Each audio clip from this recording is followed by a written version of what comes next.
afternoon, ladies and gentlemen. Welcome to another Propagandacast Addendum, a little review of the British Commanders Free and Premium, which means they can be bought, but they can also be earned through other measures. No, I'm not talking about blackmail or kicking in some doors and yelling "hen dog." No, I'm talking, you can sort of earn them randomly, sort of do after battles, if you sort of play enough. Though, of course, it is random, so yeah. But of course, there's one more review. Would you like actually then sort of consider paying them? Would it be worth paying for them? I've done that basically for you, so of course I can say that to a certain extent. Of course, we're starting out here with the free commanders, the ones you will start out with if you purchase the British. I mean, we got here basically Commander Regiment, Royal Artillery Regiment, and we've got Royal Engineer Regiment. Starting out with the Commander Regiment, this is sort of the more offensive of the three doctrines. This is sort of very much up in your face. Got smoke rate operations, which basically sort of combines smoke with a bit of ambushing ability in a sense, but also basically allowing you to cut off territory very quickly. I mean, this is sort of one you can sort of quickly push ahead, and you can also do so in a manner where opponent can't quite tell where you're going to sort of strike. In more, so you can use sort of cover up an assault, again, smoke screen cover sort of a large chunk of the map, then you push forward from some angling, and he's not going to know until it's too late. So in that sense, it's a quite nice sort of offensive ability, but it can also be a bit more tricky to use because it is more expensive. And again, so what the thing is, it doesn't activate all at once. It sort of takes the sectors one by one. And that's also a bit the tricky part. They could, of course, fix it so it works all at once, which I think it's going to need. Otherwise, the problem is it's going to be a bit too unreliable. That's not to say completely useless, but for example, they're saying using this little larger offensive, it's not quite going to be there. But again, it does allow for more aggressive action, and it can be quite potent, so it's not a bad ability. Assault basically makes only your infantry sections, by the way, so we will quickly have better attack. Front on some reconnaissance, you can base all that way, spot out your opponent's lines or their bases. While all this is happening, again, very potent ability, and at 4 CP also quite accessible. Throw in the Commando Gliders, 500 manpower, get the Commandos currently quite potent. Will probably get a bit nerfed, but even then they'll be quite strong. They have smoke grenades, they're not the best one though. Though I just expect that one to be changed as well because it's currently too counterintuitive, really considering everything else. But good grenades, good veterancy as well. They are not definitely bad in that sense, plus an ambush ability. I mean, they're pretty tough bastards. Of course, 500 manpower is quite the price, but yeah, they're worth it. So definitely a good unit. Mortar cover, very potent ability. 150 munitions, sort of bombard the area. You sort of choose a sector, you got ice on it. They'll be fired with white phosphorus rounds and regular mortar rounds. Really able to sort of deal with any sort of dug-in German position. They can also use to break up a German assault. So sometimes you get a lot of infantry attacking you, pop mortar cover, and they'll certainly suffer. So it's good offensive and defensive ability. Air supremacy, a lot trickier to use, in particular in 1 versus 1. It's basically a sort of bombing run, the sort of shatters all. It has quite a nice warning ahead of you, but again, if your opponent has dug in quite severely, you can use to sort of break it up. They might be sort of those more ability to sort of use in larger team games, and it's also quite expensive. But for an ability, it's overall pretty good. I mean, the commanders are definitely sort of the centerpiece, but the other abilities work quite nicely. You sort of get around to using against smoke raid. Air supremacy a bit trickier, but still good ability, in particular smoke raid, assault as well. Most people probably only use commander gliders, but even the mortar cover ability is quite good. So again, it's overall quite sensible, quite good. Certainly also fit in with sort of the British playstyle with all those sort of more combined doctrinal abilities, and overall pretty good. I mean, it's sort of probably the more sort of offensively minded of the three commanders, and certainly works quite well there. So I mean, it's definitely not bad, and can easily be found itself useful in smaller and larger team games. Well, larger 1 versus 1, but also team games, I think. So I mean, overall pretty good, no problems there. And so I imagine a lot of people are going to run. Though, of course, for some of the more defensively minded, it can't quite do as much, but it can have sort of defensive elements. Then we have Royal Artillery Regiment. You got early warning, which basically fires flares all across the front lines, basically spotting out for you. That can be quite helpful, finding out where your opponent is and isn't, staying down if he is, and so on. So quite nice there. Concentration barrage, very potent. 100 munitions, you get to fire the houses there wherever you want. Very useful, very handy, and you then combine it with, say, anvil tactics. You then also get the airburst rounds on top of that, so that can be quite strong as well. Can be used offensively, defensively, and so on. Then you got the observation detachment Valentine, sort of lightish tank, mediumish, reasonably cheap, around the price of a Stug E. Got a turret, decent gun, can deploy smoke, can spot for you on the minimap, And if you combine them with the next ability, the calling of the sexton, you can also use them sort of like an artillery officer, sort of just use them to sort of fire more than they normally can. Plus, you can sort of combine all of the barrages in one spot. So overall, quite nice, and can in the pinch serve also sort of a light, medium tank sort of help you out there as well. So it's pretty well. It's pretty well. Mind you, its veteran's ability does not help with its combat ability at all. So I mean, it's not going to be the centerpiece. It's not going to be the sort of thing, sending reports back to London. Valentine tank has defeated the Hun. No, more likely, Valentine tank has helped slightly hurt the Hun, mostly by supporting jolly good show. But overall, pretty solid. Then you got the artillery group there. Don't know why they call it a group when it's only one. Who knows? Also pretty good. Basically a cheaper priest, not quite with strong there, but can shoot. Also got a creeping barrage, just like the priest. Can work together with the Valentine so to get more effort out of it, just shooting more. But again, cheap, small, light, and can sort of move out. It can't defend itself like the priest. It doesn't have a 50 caliber. But again, it's cheap and it works. Overall, that again, and you combine it with the Valentine, you can sort of really get a lot of shots out of it. And I imagine that's rather what you want. And in the sense of that price, you can probably get two, and not set yourself too badly back, really. In which case, you can actually lay down quite a devastating barrage, which is probably what you want. And then finally, we have the perimeter watch. Expensive visibility. Not entirely sure what it could do with being a bit too basic. Sort of cover all of your sectors and basically sort of fire automatically at anything there that sort of enters it. Basically, I don't think you need to sort of be able to see the targets, but again, quite handy there. And again, covers the entire front compared to say someone like the Germans, sort of, where it's just basically one sector it works on. Of course, also hammers away, but here is your howitzer sort of covering that, so it can be quite good, sort of defensive, yeah. Of course, in that sense, the doctrine has quite some offensive elements, but not quite so offensive as commanders, because it needs sort of more support the offensive, but it can also work out quite nicely defensively. Well, by basically shooting the attackers to bits, in particular perimeter watch is going to be quite helpful for that. So in that sense, a sort of nice, helpful doctrine. Also works nice class in support, and in larger games you can just hammer away. Of course, ensure still got combat elements, because otherwise your opponent's teammates could end up being crushed, but still can work quite nicely in larger team games where they sort of run around with the Valentine, the Sexton, sort of hammer away, do a bit of damage, and support your teammates offensively and defensively. So in that sense, pretty good. Again, doctrine, nothing really going to waste here, really. And again, all the abilities pretty much look good, straightforward, and a good for effects. Some of them might be a bit tricky to use, but there you go. Then we come to the Royal Engineer Regiment, probably the more defensive, most defensive of the three there. You got Stand Fast. When active, will repair your replacement for you. That's pretty handy. Designate command vehicles. Basically, I sort of turn any vehicle you have into a command vehicle. Universal carrier, scout car, tanks, so on. At a cost, though, besides the munitions, they basically move slower and they shoot slower. The vehicle itself, so for example, taking your fancy command and turning that into a command vehicle is probably a bit more expensive. Usually, take a scout car or universal carrier and sort of have it operate there in support of the other units. It'll still be tricky in that sense. It might sort of be more of a defensive unit who can use it offensively, though it's going to be a rather slow offensive. Plus, on top of that, it sort of also helps you with the retard to your other command abilities, quite handy, and it can sort of call in for free aerial reconnaissance, which is quite a lot worth it as well. So I mean, it's sort of quite handy in that sense, Can sort of give you a good idea of the battlefield, tell teammates it does larger team game.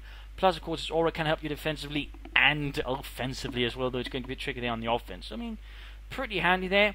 Vehicle crew repairs, damage vehicles will be repairing themselves, plus they will be covered with smoke. It's a bit, I mean, the situation where you'd actually need the smoke barrage, it's not going to help because your opponent's just going to shoot at it while it's happening there. So it's a bit, it's a nice idea, but in reality it's sort of like, aha, they will not be able to shoot us in the smoke. Yes, but doesn't the smoke indicate our position, Sergeant?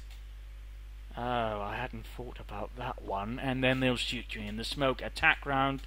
That counters it. Of course, I mean, it can still be used as overall self-repair because it'll apparently work with all your vehicles. It's, one time. You got a lot of vehicles that need to be repaired. Work this one. But the smoke part of it is basically useless because, again, you're not going to be repairing at the front line because it's not going to help. They're just going to make them easier targets because, again, shoot at the smoke because they can't move. And again, at the rear lines, again, it's not going to help either because there's no one there. It's just going to be a lot of smoke and someone getting cancer. And of course, having to explain that afterwards. How did you get it? Vehicle crew repairs. British government won't pay me anything, the bastards. They said it was for my own protection. So yeah, theoretically nice, practically not that nice. It still has uses, it's not completely useless, but the smoke barrage, yeah. Still, it's basically sort of blanket repair everything you have, so it can be useful in that sense. Again, not too bad, but the smoke barrage is basically fluff. Anti-building flame mortars aboard, a very long name, not something that rolls off the tongue, but basically you choose an area, any sort of buildings, structures, all that, gets hammered with incendiary batteries. Again, if you're dealing with an opponent that's dug in quite a bit, it can be helpful, but if you're sort of dealing with a map with not a lot of buildings, for example 1 versus 1, a lot of those maps there, would just, an opponent doesn't do a lot of buildings because it's the Wehrmacht Oberkommando West, they don't use a lot of structures because they don't last long in most cases, and sort of nice in theory, not quite fully practical. It's not completely useless, but you probably won't be using that one much. Then we got the AoE, basically a Sturm Tiger with a turret and no side effect while it's reloading, can move, doesn't get cleared out, probably doesn't have quite the same range as some other things there, but overall, I mean, pretty good, no problems there. More of a defensive doctrine here, can sort of work to support teammates, but at the same time not quite as much as others. It's sort of more of a, you're helping yourself, not really the other guys quite as much doctrine. Doesn't have any ability, you can sort of use more directly there, and I mean, you can use the air view and such, but it's not quite there. It's not bad, but if you sort of look at the 3 there, I would suppose I'd call that one the weaker of the 3 doctrines, at least from my perspective. I'm not saying it's completely useless, I've seen plenty of players make plenty of use of it, but it doesn't quite offer sort of the same easily directed punch of the others. It's not quite, sort of an easily wielded sword to which, slay the German giant. So, there. But again, not bad, just not quite as good as the others. Then we came to sort of the premium ones. We got here Special Weapons Regiment. Starting out here with a Tank Hunters Infantry section. Basically a section like your other infantry sections, but with anti-tank rifles, heat grenades, and can detect nearby vehicles. Decent enough salt there. They can also be upgraded with, say, pyrotechnic supplies, medic kits, and I'm not sure if they can be upgraded with weapons, but they can also get the bolter size. I mean, in every sense, except for the anti-tank rifles and all that, they're based in the infantry section. Reasonably priced, can be useful against lighter vehicles. The anti-tank grenades can also help out. It's basically sort of an early thing there. For example, you're playing against the Oberkommando West, they go for Pumas or flak half-tracks, they're giving you a problem. Call these guys in to help you. But probably not too many, since I don't think late game they'll be able to offer as much besides the anti-tank grenades and maybe sort of spotting vehicles for you. But again, not, bad, just you sort of have to remember when and how to use it. Resupply half-track, that one's good. That's basically half-track can transfer troops reinforce, but also, unlike any other half-track, deploy weapons for you. Vickers K, by the way, and Piets. And they can be picked up by anyone, meaning in team games you can use this to basically ensure your American and other British friends don't have to buy weapon rack upgrades because you can supply them as long as you get munitions enough. Not quite there, but still can be useful also with Soviets, give them Piets, give them Vickers Ks or whatever. So in that sense, quite the strong calling, really. I mean, it can do a lot, and if one was running in basic choice, you call this one in, you don't need the weapon rack upgrade because you've got Vickers and Piets and a half-track, which can also probably allow you to be sort of more offensive because you'll then have something to sort of support you while attacking, ensuring you don't have to constantly retreat and such, making this overall very potent package, and this probably allows the special weapons regiment to be one of the more offensive ones. Hold the lines. A lot more defensive, of course, sort of get increased defense while in your territory, and all of a sudden you also get, front line hit with rockets and machine guns, so that's a bit, of a change there from the previous two. It allows you to sort of hold the line, basically. Not bad at all. Then you got concentrated vibration. That's an artillery calling. Not much to say about that. General rule of thumb is you sort of really want to get effective at calling where you suspect your opponent isn't paying attention at some units, wipe them out or clear at some strong point. Then finally we get the Vanguard Operation Crocodile. Flares is basically, I suppose, more to a signal it's here. But overall it's potent, it's a church, it means it's heavily armoured, has a lot of health, it's got a main gun which functions, plus it's got one of the best flamethrowers in game. It's basically Nightmare on treads. And if the opponent isn't prepared for it, it can hurt him quite a bit. It'll probably see some nerfs though, but it'll still be quite potent since it'll beat out any other flamethrower tank in the game because it has functioning turret with gun and flamethrower. Plus it's tough. It's basically like a Tiger tank with not quite as awesome gun, but with a flamethrower on top of that. Good. Very good. Should not be underestimated. And overall, pretty good regiment, pretty good doctrine. I mean, you know, offensively quite good, defensively can work, but it's, I mean, the hold of the line sort of stands out there. I mean, it's supposed to sort of more like sword and shield. Hold of the line is basically the shield of it. It can certainly be quite helpful there as opposed to team games to a certain extent with hold of the line, but otherwise, you know, it works quite well in 1v1. I'd say also team games. Again, overall, pretty good, pretty good. If you're really into the defensive play, though, you won't have much use for this commander, though, in which case, don't bother with them. But overall, pretty solid one. I don't think you'll waste your money saying getting him. I mean, he's not, say, elite armoured. Then we have the Tactical Support Regiment. Now, this one's a lot more unusual in many senses. You get the command vehicle from the Royal Engineers, same stats and parts of them. Then you get the Field Recovery Operation. That's a lot more interesting. You basically get 2 squads. They can sort of salvage vehicles. It's basically a bit like, you know, the Soviet Tank Hunter Red Doctrine there with the... But you don't have to upgrade troops. You just spend manpower, then you can get the resource for it. So you basically get 2 infantry units, plus some flares, of course, signals to your opponent what's going on. But, you know, can be quite helpful. In 1v1s, I don't think it's going to be quite that helpful because you're probably not going to get that many kills and vehicle losses there. I mean, in that sense, it's sort of more suited towards larger matches where there's going to be a lot more vehicles and a lot more stuff to salvage. I mean, it can be used in 1v1s, but I think it's going to be a lot trickier to sort of get good value out of it in a 1v1 game. Not impossible, just trickier. Air Supply Operation, or Air Resupply, basically drops medical and supply crates on friendly territories, basically all of them. I mean, this is great for team games, even 1v1s. It can be helpful, but in team games, this one's basically gold. I mean, you know, everybody's getting weapons and medical supply drops. Of course, there's a chance the German gets them, but, you know, that's a risk I suppose you'd be willing to take. So not overall a bad ability at all, but again, you know, probably one that's going to be less effective on a 1v1 artillery cover. So again, you target an area, it gets hammered, but, you know, depending on what the unit is, it'll be hit with different things. And apparently it'll also cover your own units, vehicles if they're sort of in trouble with smoke. Hard to say. Either way, though, quite nicely can be used to break up an assault or to suppress some defenders. Either way, pretty solid stuff. Then we come to the final one, Forward Observation Post. This is basically a building, once you pop up, can be used to call in airstrikes and artillery strikes from it. In team games, this is going to be good if you can sort of find a good building, because you can basically sort of hold the area quite nicely. In 1v1s, yes, but problem is, once you get to 10 command points, there's probably not going to be a lot of buildings standing, and they'll certainly be quite precious, and of course you can risk losing it. But if you can find a good building, even in 1v1, it's going to be good, I think. Very good. They're probably going to need some munitions cache to support it for those call-ins. I mean, it's going to be very munitions-intensive doctrine overall. So keep that in mind. But team games, Tactical Support Regiment is very, very good, I would say. Really good, in fact. Can really do a lot for you.